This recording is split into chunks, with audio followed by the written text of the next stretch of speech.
Céline Dion, dans le sommet du monde, des salles comblées, une voix admirée, partout et pourtant loin des projecteurs. Elle vivait une autre réalité. Pendant des années, elle a accompagné son mari, René Angélil, dans la maladie, les traitements, les nuits blanches, l'angoisse. Elle a mis sa carrière entre parenthèses, par amour. Mais ce que peu de gens ont vu, c'est l'usure invisible, le cœur qui tient jusqu'à l'extrême limite. Parce qu'accompagner un conjoint en souffrance, ce n'est pas seulement aimer, c'est porter. C'est soutenir, c'est tenir, souvent en silence. Si même Céline Dion, avec toutes ses ressources, son équipe, son soutien, a vécu cet épuisement du cœur, alors qu'en est-il de vous? De celle qui se lève chaque nuit dans un appartement de Yopougon, de celui qui jongle entre son travail et les rendez-vous médicaux à Cocody. C'est un mardi matin à Abidjan, il est 5h30. Awa se lève sans faire de bruit, comme Céline autrefois. Elle a passé une partie de la nuit éveillée. Son mari dort enfin.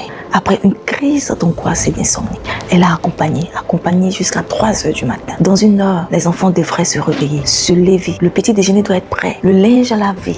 Et elle a un rendez-vous à 9h, un rendez-vous très important au bureau. Le matin se lève, tout le monde se réveille dans la maison. Le monde a besoin d'elle. Awa s'assoit dans la cuisine. Elle pleure en silence parce qu'elle ne peut pas se permettre de pleurer trop fort. Parce que si quelqu'un se réveille, elle devra encore être forte, encore sourire, encore t'aimer. Et on voit que cette scène se répète dans de centaines de foyers africains. Que ce soit à Dakar, que ce soit à Lagos, que ce soit à Kinshasa, que ce soit à Yaoundé ou à Lomé, c'est pareil. Il y a des femmes et des hommes qui accompagnent un conjoint en difficulté, en dépression, en burn-out, en maladie chronique ou pour surmonter un traumatisme. On parle beaucoup de celui ou celle qui va mal, mais ce dont on ne parle pas, ce dont personne ne parle vraiment, c'est de l'autre, de celui qui tient, de celui qui porte, de celui qui accompagne pendant que son propre cœur s'effondre en silence. Et aujourd'hui, pendant les prochaines minutes, nous allons enfin en parler. Parce que ce que vous allez découvrir dans cette vidéo pourrait sauver votre santé mentale ou celle de quelqu'un que vous connaissez. Je vais vous montrer les 3 mensonges qu'on vous a fait croire. Les 3 mensonges qu'on vous a fait croire sur l'accompagnement. Ces mensonges qui vous épuisent sans que vous le réalisez. Je vais vous expliquer ce qui se passe vraiment dans le cœur de celui qui accompagne. La science derrière cet épuisement.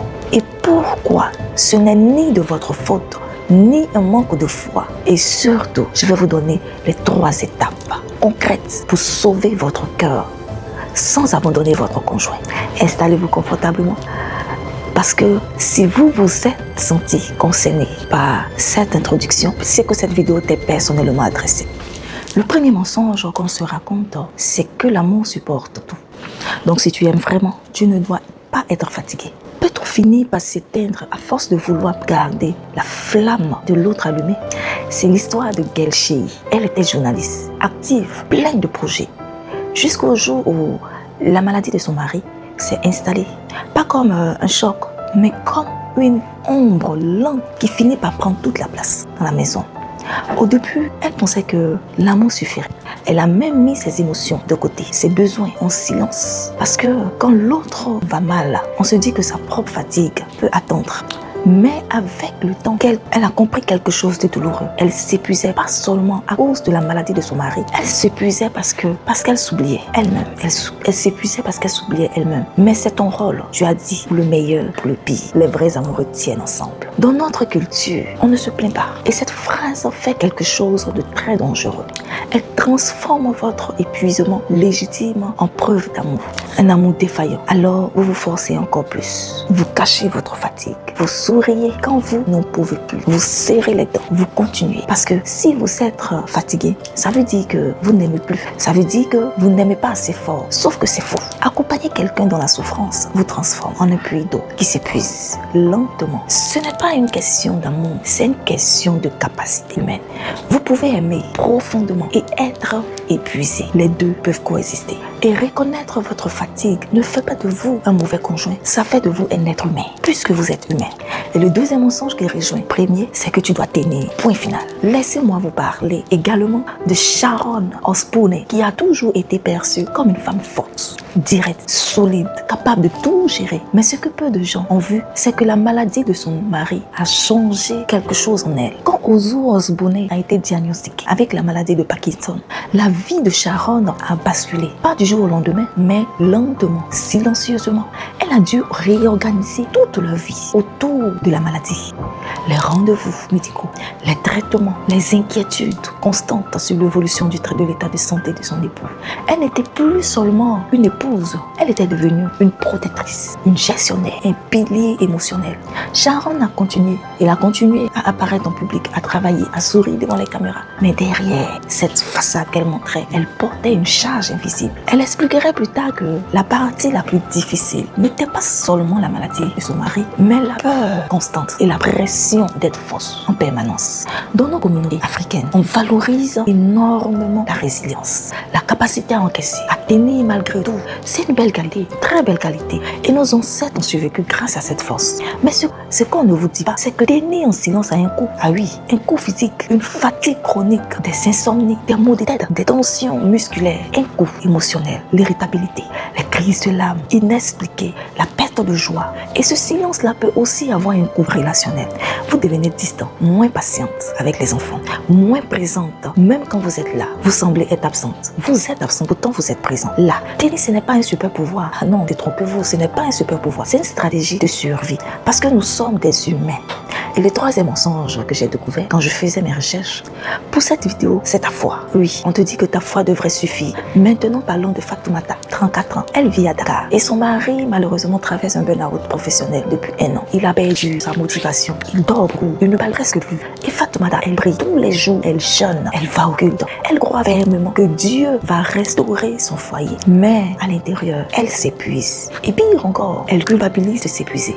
Parce qu'on lui a dit que si elle avait assez de foi, elle ne serait pas aussi fatiguée. Si elle priait mieux, elle tiendrait mieux. Si elle était vraiment ancrée spirituellement, rien ne pourrait l'ébranler. Alors, Fatoumata, malheureusement, ajoute de la culpabilité spirituelle à son épuisement. Et elle se dit que son épuisement, c'est un signe que sa foi est faible. Mais encore, une fois, c'est complètement faux. La foi ne vous rend pas surhumaine, non. Elle ne vous donne pas une énergie illimitée, non. Elle ne supprime pas vos besoins humains fondamentaux. Même Jésus, notre Dieu, dans la Bible, s'est retiré pour se ressourcer. Même lui avait besoin de moments seul. Même lui pleurait quand ça devenait trop lourd.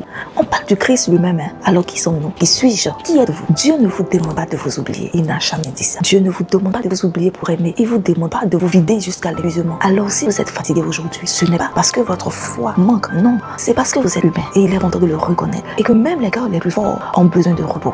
Ces 3 mensonges, vous les avez peut-être entendus. Vous les avez peut-être cru. Vous vivez peut-être encore avec leurs conséquences aujourd'hui. Mais maintenant, une question se pose. Si tout ça, ce sont des mensonges, alors qu'est-ce qui se passe vraiment dans le cœur de celui qui accompagne? Qu'est-ce qui se passe vraiment dans le cœur de celui qui accompagne?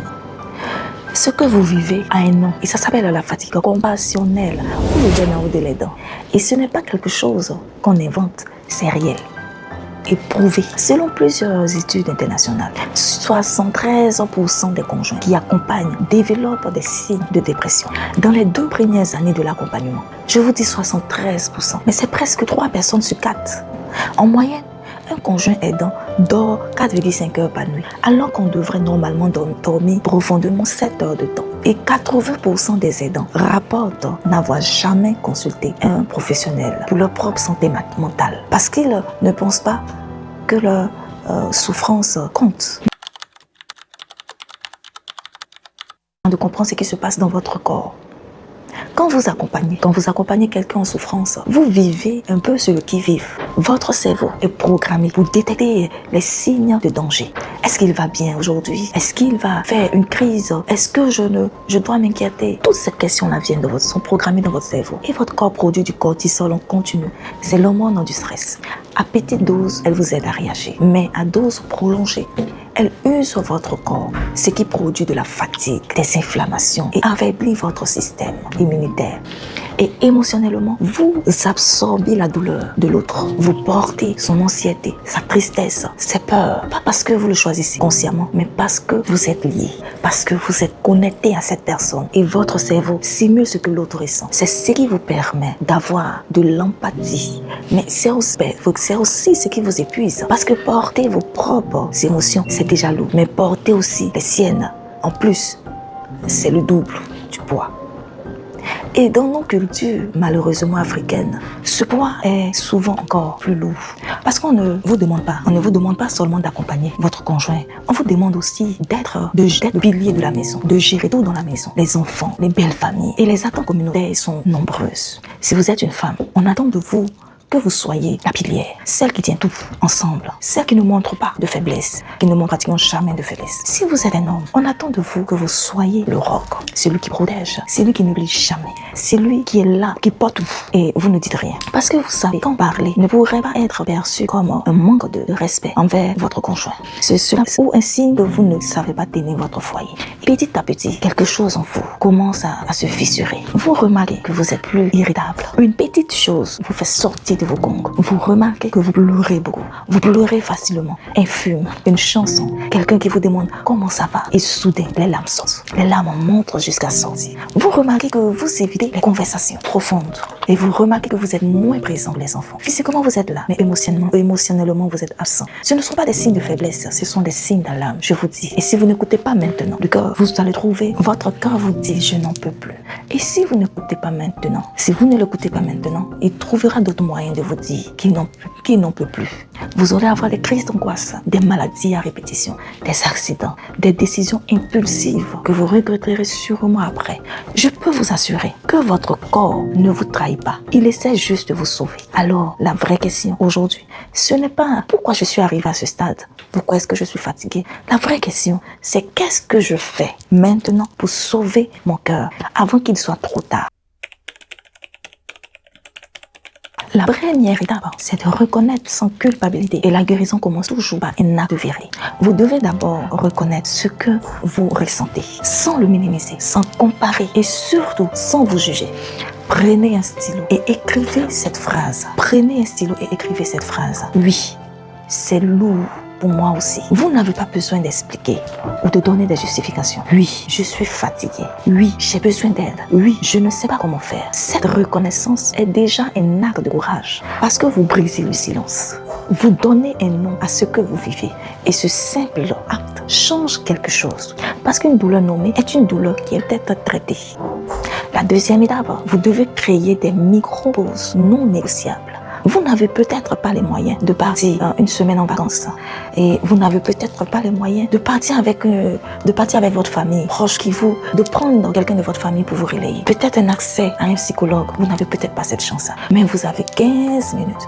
Vous avez 15 minutes le matin avant que tout le monde se réveille. Vous avez 15 minutes dans votre voiture avant de rentrer à la maison. Vous avez 15 minutes dans votre chambre après que les enfants soient couchés. Et ces 15 minutes, vous allez les bloquer dans votre agenda comme un rendez-vous médical qu'on ne peut pas annuler. Et pendant ces 15 minutes, vous ne faites rien pour personne.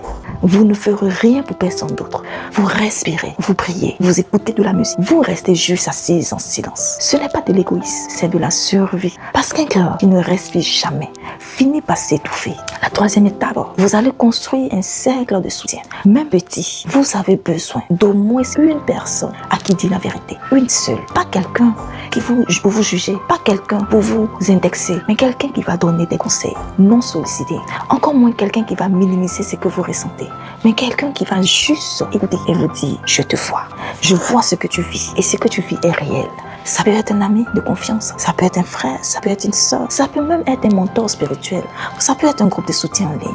Vous n'avez personne dans votre entourage immédiat, cherchez. Si vous n'avez personne dans votre entourage immédiat, cherchez.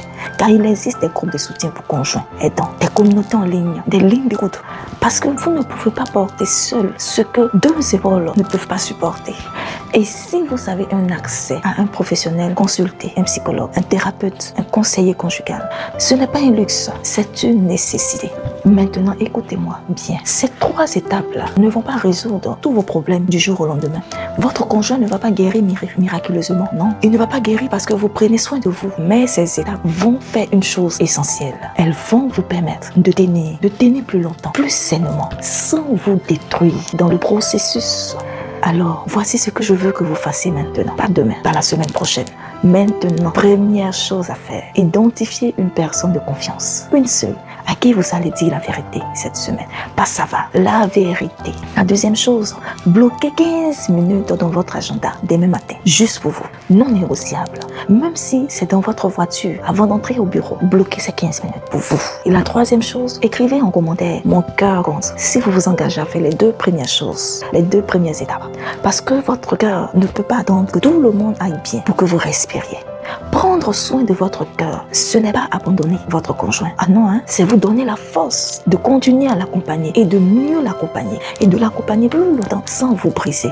L'amour ne devrait jamais vous coûter votre santé mentale. L'amour ne devrait jamais vous coûter votre santé mentale. Et si vous avez regardé cette vidéo jusqu'à ici, c'est que votre cœur criait déjà au secours. Il est temps de l'écouter. Vous n'êtes pas seul dans ce que vous traversez. Des milliers de personnes vivent cette situation. Des milliers de personnes vivent exactement la même chose. À Abidjan, à Dakar, à Lagos, à Yaoundé, à Kinshasa, à Lomé. Et aujourd'hui, vous venez de faire le premier pas vers la guérison. Vous avez reconnu que votre douleur existe maintenant. Continuez une étape à la fois parce que votre cœur compte autant que celui de la personne que vous accompagnez.